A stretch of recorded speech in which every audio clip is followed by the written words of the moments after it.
Bonjour à toutes et à tous, c'est édition spéciale sur Grand Lille TV pour vous faire vivre l'intégralité de la conférence de presse de l'entraîneur du LOSC, Christophe Galtier.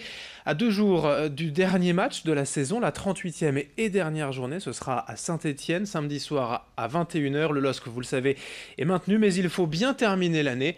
La conférence de presse à suivre dans un instant. Messieurs, bonjour. Bonjour Monsieur Galtier. Pouvez-vous nous dire qui va pouvoir aller à Saint-Étienne et qui va pouvoir jouer dans votre équipe pour ce dernier match, on va dire, sans incidence ni au classement ni sur le maintien, et normalement avec une équipe totalement libérée?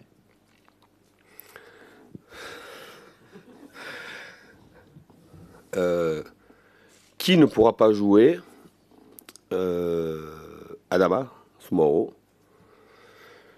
Une incertitude concernant Edgar Yé, qui s'est entraîné avec le groupe aujourd'hui, qui a ressenti une gêne en fin de match contre Dijon. Il fera un entraînement demain avec un pré-test pour voir s'il est capable de se déplacer avec l'équipe. Autrement, voilà. Pour l'instant, avant le dernier entraînement, ce qui est sûr, c'est que Adama ne pourra pas faire partie du groupe.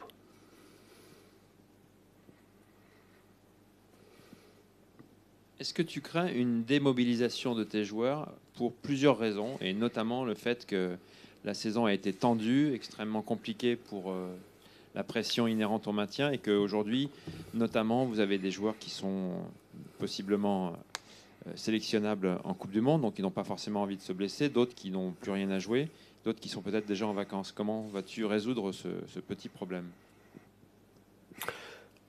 Oui, on peut craindre. On peut pas craindre. Il y a du relâchement. On a décompressé, ça s'est ressenti tout au long de la semaine. J'ai parlé longuement ce matin avec le groupe sur l'importance de l'image que l'on doit renvoyer sur ce dernier match, l'importance d'être irréprochable,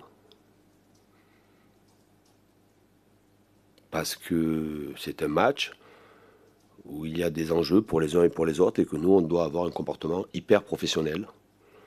Il faut être aussi irréprochable par rapport à la présidence, à notre président, qui a été omniprésent et a beaucoup soutenu le groupe, et que dans ce match-là, on doit se comporter en professionnel.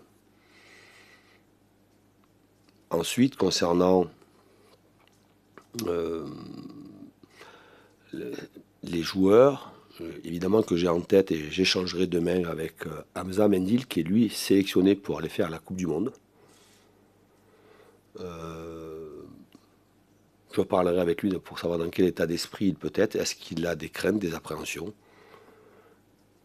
que je peux comprendre, que je pourrais comprendre. Et en fonction de ce qu'il me dira, je prendrai une décision qui ira dans son sens, parce que quand on est un jeune joueur et qu'on a la chance de pouvoir participer à une Coupe du Monde, s'il faut avoir une gestion particulière le concernant, je l'aurai. Votre retour à Saint-Étienne, Christophe, qu'est-ce que ça fait avec toute l'histoire que vous avez avec ce club? Je suis content. Dès que j'ai trouvé l'accord avec la direction, avec Lille, évidemment que je regardais dans le calendrier quand est-ce qu'allait avoir lieu cette rencontre-là, et j'ai vu que c'était la dernière journée. Et nous étions, je dis bien des deux côtés, très angoissés de se retrouver dans un match décisif pour un maintien. Depuis, Saint-Étienne a bien redressé la barre. Nous, on est sauvés, même si Saint-Étienne a encore la possibilité de participer à une campagne européenne, même s'ils sont tributaires des résultats des concurrents. Je suis content d'y aller je suis content d'y retourner, je suis content d'y aller dans ce contexte-là. Je vais apprécier je vais apprécier les retrouvailles avec beaucoup de personnes. Surtout que ce club a fortement changé, a priori, avec des Américains qui vont le racheter. Qu'est-ce que ça t'inspire ? La société évolue, le monde du football change beaucoup. Il a beaucoup changé à l'étranger, ça arrive maintenant en France. Beaucoup de clubs passent sous pavillon étranger. Si ça doit passer par là pour que le club redevienne très compétitif, c'est comme ça. Il y avait aussi M. Romeyer qui a un certain âge et peut-être avec Bernard Cayazo, ils ont décidé de vendre à ce moment-là. Ils vendent un club qui est sain, qui depuis des saisons, grâce à des bons parcours, n'a pas eu de problème financier. Ils vendent un club avec un héritage exceptionnel, avec des supporters plus que des supporters. Ce sont des gens qui vivent pour le club et qui ont l'amour vraiment de ce club-là. Et il faut espérer que les futurs repreneurs peuvent faire progresser sur un plan sportif le club et développer le club, mais aussi développer la marque ASSE, la marque des Verts, tout en gardant vraiment les fondamentaux et de ce que doit être ce club-là, avec toujours un mot d'ordre. Il n'y a qu'un mot qui me revient toujours avec les Verts, 2 mots, passion, solidarité. Mais c'est l'évolution du football français, c'est comme ça. Plus largement, Christophe, ici, ça représente quoi pour toi Saint-Étienne dans ta carrière de technicien ? 8 ans, c'est beaucoup dans une carrière professionnelle. C'est mes débuts en tant que responsable d'équipe. Ça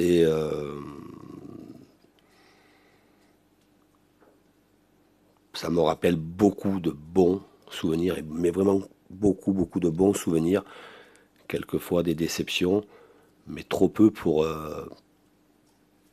que je me rappelle finalement tous les bons moments que j'ai pu passer là-bas. Le partage au quotidien avec des gens avec qui nous partagions vraiment l'envie commune de créer un état d'esprit, d'être toujours dans l'humain, tout en étant performant, chercher à progresser saison après saison, à être performant face à des concurrents beaucoup plus aisés sur un plan financier. Et c'était 8 ans c'est une très belle aventure. Et je vais y retourner évidemment avec beaucoup d'émotion. Et je croiserai évidemment les gens qui sont encore au club avec plaisir, et ceux qui ont quitté le club à un certain moment et avec qui j'avais partagé de longues saisons et des nuits blanches pour toujours chercher à améliorer le quotidien et l'équipe, que je vais recroiser sûrement dans les tribunes, les travées de Geoffroy Guichard, et voilà. Mais c'est que du bon. Christophe, ça a été compliqué pour toi et pas mal de monde au LOS depuis que tu es arrivé. Est-ce que ta réflexion a évolué depuis samedi soir et même dimanche ? Est-ce que tu as eu le temps de discuter avec tes dirigeants, avec Oui, j'ai eu des discussions évidemment avec le président, M. Lopez, mais comme toutes les semaines. Des discussions au quotidien aussi avec Luis Campos. Il y a un passage évidemment de la DNCG qui met un peu tout le monde en parle, et c'est ça. On est bien obligé d'attendre de savoir ce qui va se passer le 29 mai, c'est ça. Ça ne m'a pas empêché de préparer la programmation de la reprise, en donnant les congés, les dates de congés avec les joueurs. Ce que je souhaitais aussi avoir comme type de préparation, le nombre de matchs amicaux, à quel moment je souhaiterais partir faire un stage avec le groupe. Donc je prépare l'avenir avec la direction du club, Mais on est quand même tous obligés d'attendre de savoir ce qui va se passer le 29. Alors, tout peut se passer, même l'appel du club, donc ça peut faire traîner une future décision. Comment tu te situerais à ce moment-là? Je me programme, je suis dans la peau de l'entraîneur du LOSC qui prépare la saison prochaine. Voilà.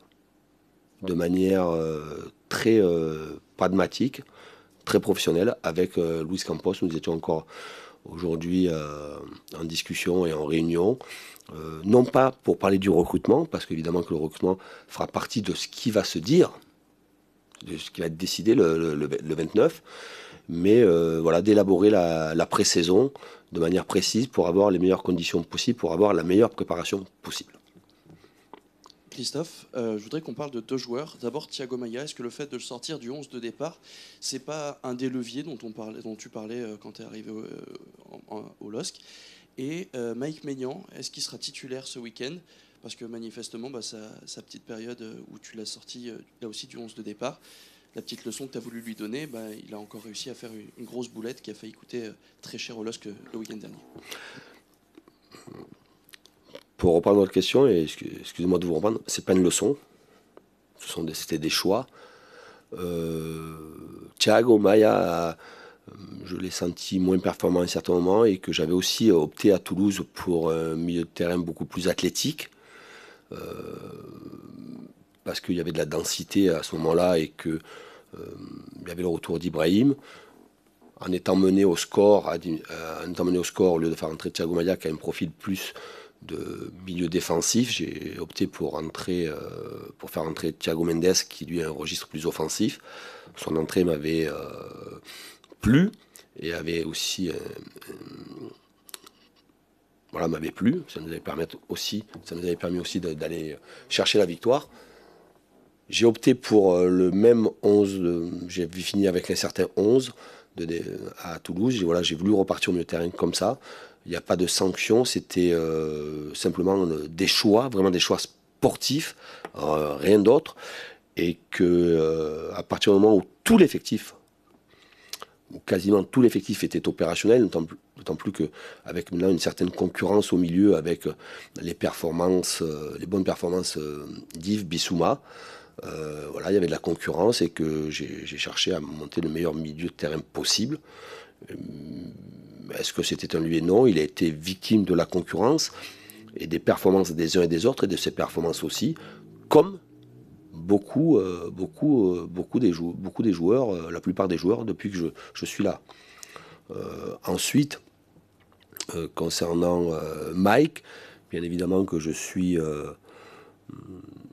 mais je pense que c'était aussi pour ça que j'avais du mal à exprimer un soulagement et que j'ai un soulagement après le match, parce que j'ai été évidemment contrarié de cette prise de risque.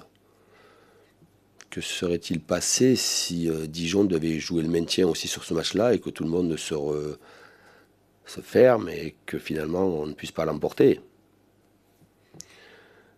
Mike est un jeune joueur, comme la plupart des joueurs de l'effectif. Vous faites passer des messages, vous échangez, vous prenez des décisions, vous rediscutez, et que la progression n'est pas quelque chose de linéaire, c'est toujours en dents de scie, et que là il est retombé dans un excès de... non pas de confiance, mais dans une prise de risque trop importante sur ce coup-là. Il était devenu beaucoup plus sobre ces derniers temps. Là, il est retombé dans un excès de confiance, une prise de risque. Est-ce qu'il sera le gardien samedi face à Saint-Étienne? Oui.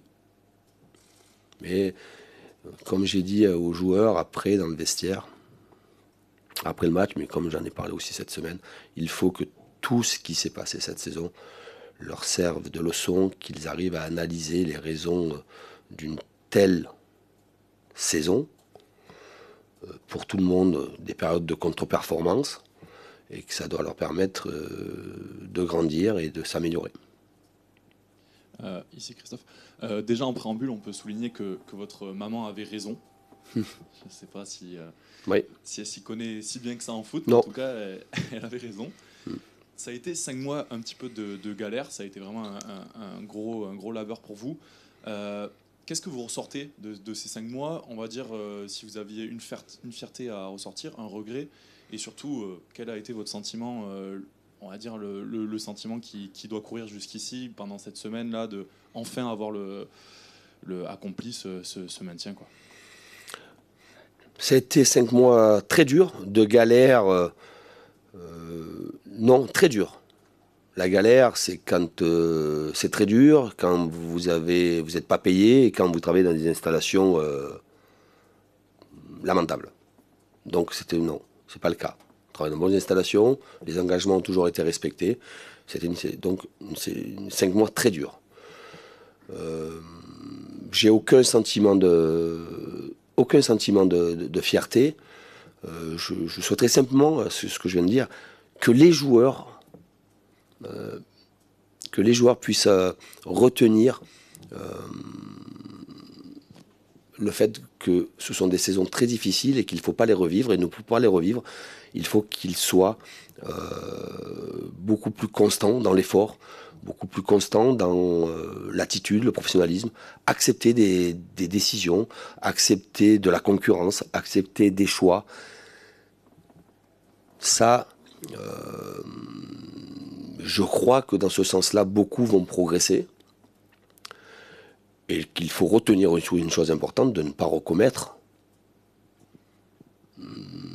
les mêmes erreurs, et notamment, mais ça, pour être très clair avec tout le monde, parce que ce que je vous dis là, je l'ai dit au président et à Louis, mais ils en sont convaincus depuis le départ, on ne peut pas recommencer les mêmes erreurs, c'est-à-dire d'avoir un effectif qui manque autant d'expérience. Ça, c'est sûr. C'est sûr. Alors justement, sur cette conversation, si vous deviez garder cet effectif, en supposant, hein, est-ce que vous êtes à peu près certain qu'il pourrait faire mieux que cette saison? Avec 1 an d'expérience, il ne peut faire que mieux. Mais ce que je sais, c'est que je ne garderai pas cet effectif. Alors, si vous devez... si vous ne pouvez pas vous séparer des joueurs que vous souhaitez vous séparer, et que vous ne pouvez pas garder ceux que vous voulez garder, comment vous allez faire? Non, mais j'ai quand même... J'ai lu dans l'interview de nos confrères de La Voix des Sports, j'ai vu ça. Il y a déjà peut-être des joueurs qui ne vont pas vouloir continuer à travailler avec moi, aussi. Ça, c'est aussi la réalité d'un vestiaire, la réalité d'une relation entre un entraîneur et ses joueurs. Il y aura des mouvements, ça c'est sûr. Est-ce que les joueurs que je souhaite conserver, ceux que je souhaite conserver, je sais qu'ils vont être très sollicités, et que je connais, et je le répète encore une fois, je connais le projet du club et je connais les obligations du club dans ce sens-là, et j'ai aucun problème. Mais pour ceux que je ne souhaiterais pas conserver, pour différentes raisons, je crois savoir que je suis en accord avec la direction. Dernière question, en ce qui me concerne, pour revenir au match, est-ce que durant cette semaine, vous croyez que vous les avez convaincus de faire un beau dernier match pour la gloire, étant donné qu'ils sont sauvés?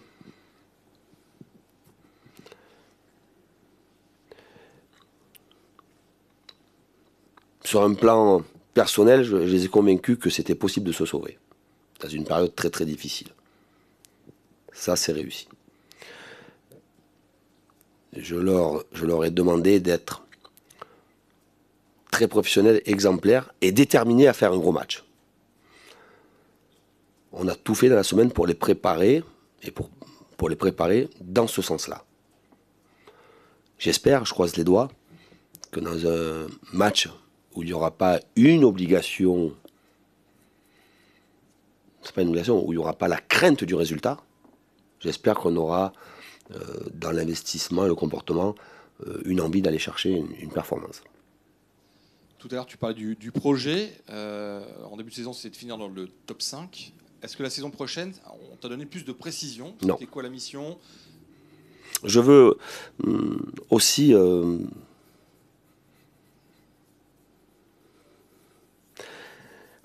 il faut aussi laisser le temps au président, je dis bien au président, de préparer au mieux l'audition auprès de la DNCG.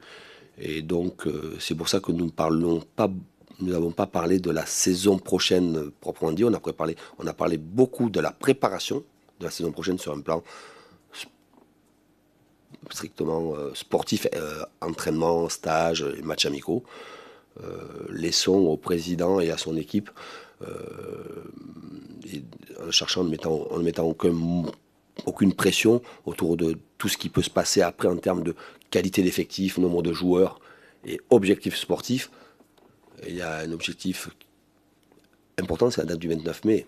Donc laissons travailler tranquillement le président et son équipe sur ça. Il y a des choses quand même qu'on doit un petit peu anticiper, notamment le mercato, les possibles départs, les possibles arrivées. Comment ça se passe avec Luis Campos? Est-ce que au niveau du recrutement, tu as un vrai regard, tu as tes exigences? Ah oui. Ça aussi, est-ce qu'il y a vraiment tu as une position où tu peux imposer certains joueurs, Oui. des choix à toi? Alors, pour reprendre une phrase, entre le pouvoir et du pouvoir, je précise que pendant les 5 mois que j'ai passé ici, j'ai eu du pouvoir. Le pouvoir de l'entraîneur. En aucun cas, on m'a imposé un 11 de départ. Jamais on m'a imposé un joueur. Jamais on m'a dit, tu le fais pas jouer, tu dois le faire jouer. Jamais. On ne m'a jamais imposé mes horaires d'entraînement, ma gestion du vestiaire. Et c'est dans ce sens-là que lors de cette interview sur la Voix des Sports, j'ai dit précisément, mais on ne retient que ce que l'on veut retenir, un entraîneur ne doit pas avoir le pouvoir. Ce n'est pas vrai, ça n'existe pas. Du moins, ce n'est plus comme ça le football. Que ce soit en France ou ailleurs. On ne peut pas donner le pouvoir à une personne. Quand on donne le pouvoir à une personne, c'est trop dangereux. J'ai simplement dit que l'entraîneur devait avoir du pouvoir et que moi, j'ai eu ce pouvoir-là. Il arrive maintenant une période de mercato que je n'ai pas vécue. Malheureusement, cet hiver, on n'a pas eu cette possibilité de faire un mercato. Les choses ont été encore très bien définies avec Louis lors de cette semaine. Louis m'a encore dit clairement qu'il ferait comme la saison dernière avec M. Bielsa. Il proposera une liste de joueurs au poste défini et que j'aurai, moi, le choix dans cette liste-là. Ça fait partie du projet et c'est comme ça que ça doit fonctionner. Tu parlais de la définition de la reprise, des éventuels stages. Est-ce que tu peux nous donner la date de la reprise et quels seront les lieux des stages ou du stage éventuel, même si c'est peut-être pas définitivement fixé? Oui, je pensais l'avoir donné la date de la reprise, mais mercredi 27 juin. Donc ça fait 5 semaines et demie de congé pour les joueurs, 6 et demi de reprise. Je souhaite avoir 6 matchs amicaux. Et je souhaiterais avoir un stage entre le 20 et 29 juillet, avec des matchs amicaux dans ce stage-là, où je ne peux pas, je ne sais pas encore, on va attendre de savoir ce que l'on peut faire, les propositions que nous allons avoir, mais ce qui est sûr, c'est qu'il y aura un stage, oui. Oui. Il n'y en aura qu'un seul. Christophe, ce soir, sur le sujet, Didier Deschamps va donner sa liste. Alors, réflexion forcément par rapport à des joueurs comme Mendy, Payet et Sidibé qui sont blessés. Est-ce que toi, ça t'est déjà arrivé dans une fin de saison de devoir gérer des cas comme ça? Comment on fait avec des joueurs qui sont limite de jouer ou d'aggraver la blessure? Comment on gère ça? Bon, dans le cas aussi de l'équipe de France, c'est quand même un petit peu compliqué. Avant que la Coupe du Monde démarre, il y a à peu près encore un mois, le sélectionneur, à mon avis, pas à mon avis, je suis persuadé, le sélectionneur connaît l'état de forme et les degrés de blessure des uns et des autres. Il y a un suivi permanent auprès des internationaux. Après, à savoir si Dimitri, mais je croise les doigts parce que je l'ai vu très triste hier. Et voilà. J'ose espérer pour que Dimitri soit pas très grave et qu'il puisse avoir la possibilité de pouvoir être dans le groupe. Mais après, est-ce qu'il sera sélectionné ou pas? Mais il y a toujours des risques à prendre, mais peut-être que les joueurs cités n'étaient pas prévus d'être dans le groupe aussi. Donc c'est au sélectionneur de voir, c'est lui qui sait, et je vais regarder ça avec attention, je vais être curieux de voir la liste. C'est toujours un moment important, une liste, que ce soit pour un Euro ou pour la Coupe du Monde, important. On va regarder ça avec curiosité. Vous l'avez dit, là, c'est le retour du sourire. Après avoir charbonné, là, on peut un petit peu se calmer. Vous allez faire quoi, vous, pendant ces 5 semaines et demie de congé? Il y a la Coupe du Monde, d'ailleurs. Évidemment que je suivre les matchs de la Coupe du Monde, mais un entraîneur n'a pas de congé.